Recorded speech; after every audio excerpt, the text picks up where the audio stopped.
Abel and Cain.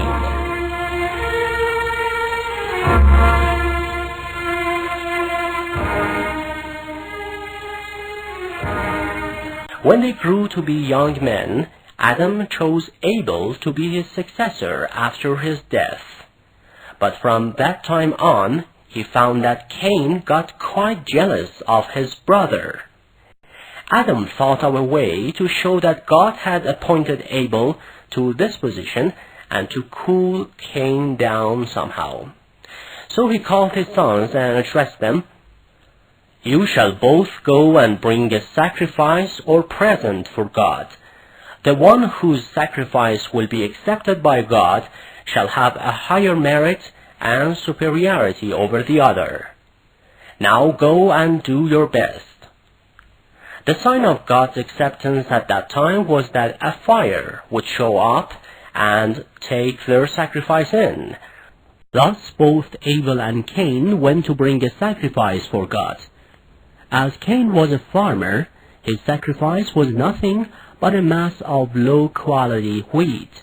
But being a shepherd, Abel brought one of his best and fattest rams as his sacrifice.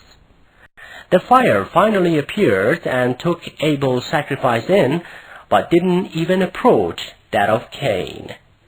This caused Cain to get terribly furious this time. So he turned to Abel and said, I will kill you. Abel answered, but it wasn't my fault. It was up to God, and He accepts sacrifice from the pious.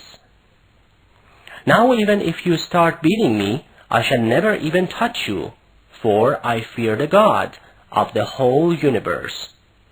I want to prevent myself from committing any sins, so you will have to bear the sin of killing me, as well as that of your rejection all alone.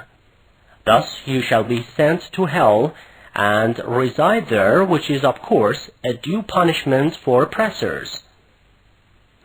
But Cain didn't listen to him, and was looking forward to a proper opportunity to kill Abel. Finally he found the chance and killed Abel by bumping a piece of rock on his head. When he found Abel dead, he felt somehow lost, for he had no idea how to cover up and hide his brother's lifeless corpse. The Almighty, in order to honor that sacred and pure body, and to make a moral from these two brothers for the future generation, charged 2 crows with the mission of teaching him. Therefore, the 2 crows sat in front of Cain and started to fight terribly to death. When one killed the other crow, it dug a hole with its feet, put the carcass in the hole, and covered it with soil. Cain suddenly shouted, Shame on you! I'm even less competent than this crow! Look how it is hiding the corpse! I shall do the same thing now. Following that, he buried the dead body of his brother, and this was the first unjust murder on the earth.